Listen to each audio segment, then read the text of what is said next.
Again, I ask you, are you ready?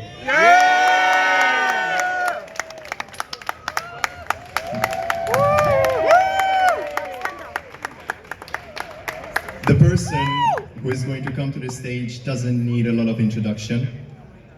A person coming from San Francisco, a person asking a lot of questions from various controversial people, asking controversial questions. He's been to Hungary before, and now he's here again. And just to give you a quick overview, how this panel is going to look like. First, you're going to hear the thoughts of a man. And afterwards, you will hear a moderated discussion. Without further ado, ladies and gentlemen, please welcome Tucker Carlson on the stage.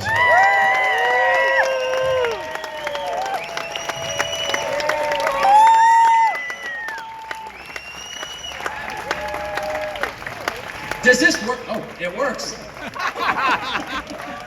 Thank you for having me. I'm going to be sweating like an animal in just a minute. So catch me at the beginning when I'm dry. It is so nice to be in this retrograde right-wing hellscape. This is my second time in Hungary, and both times I've had exactly the same reaction. The first reaction, if I'm being honest, is the food is amazing. The second reaction is I have no hope in this lifetime of speaking Hungarian, but I admire it. And the third reaction is this does not seem like a right-wing hellscape to me at all. It actually seems very much like the country that I grew up in. It seems like America circa 1985. You know, where there's a big bulk of normal people who aren't that interested in politics, and you have people on both sides who are each making their case, and there's a vigorous public discussion about that, and people disagree, but they're not on the verge of shooting each other. So it's all kind of normal. That's the way it seems to me. So if this qualifies as a dangerous, rogue, right-wing country, I'm thinking maybe the terms have changed a little bit since my childhood. And that leads me to the apology that I want to begin my remarks by giving you as an American. I'm 54, so I've watched my country for a long time, and I'm loyal to it. I will never leave. I don't have another passport. I love the United States.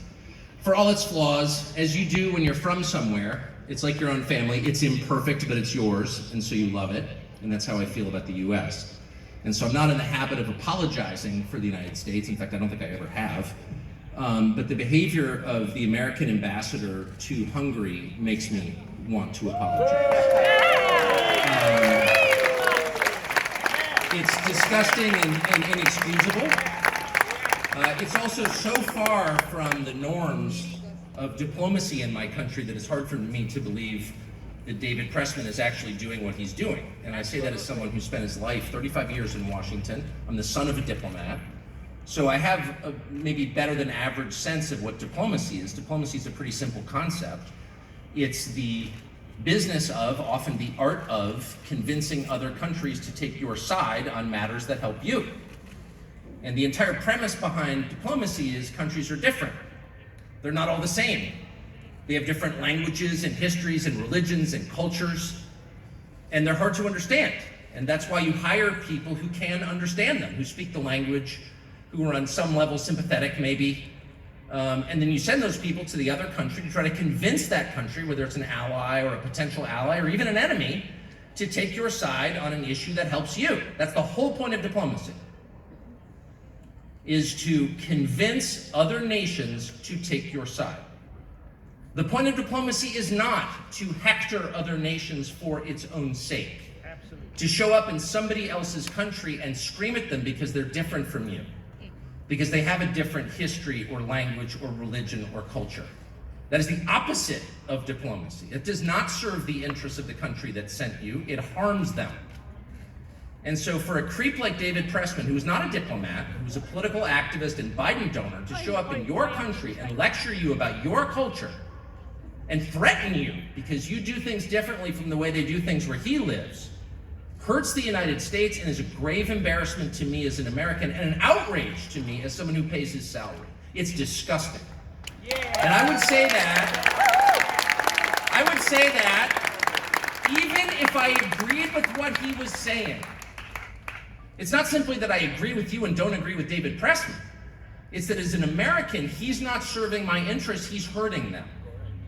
If he showed up, or a so-called diplomat from the Biden administration showed up and say Bahrain or Qatar or UAE or some important Gulf state and started lecturing them about how it's wrong to venerate a 7th century goat herder, I'm not a Muslim, but I would be gravely offended by that. Because it's not the business of the US government what you believe. It's not our job to tear down and assault your culture. It's the job of our diplomats to win you to our side, not to enrage you for no reason. And David Pressman is doing this not on behalf of the American people who do not share his views and is measurable in our public opinion polling. He's doing it on behalf of a tiny percentage of the American population, on behalf of an interest group, the Human Rights Campaign, carrying their water under the US flag paid by US taxpayers to this country to attack you because you have views he doesn't like. That never happened before. I don't think that's happened in my lifetime. Nobody from the State Department could get away with that. He'd be recalled immediately and scolded and fired, as David Pressman should be. Absolutely.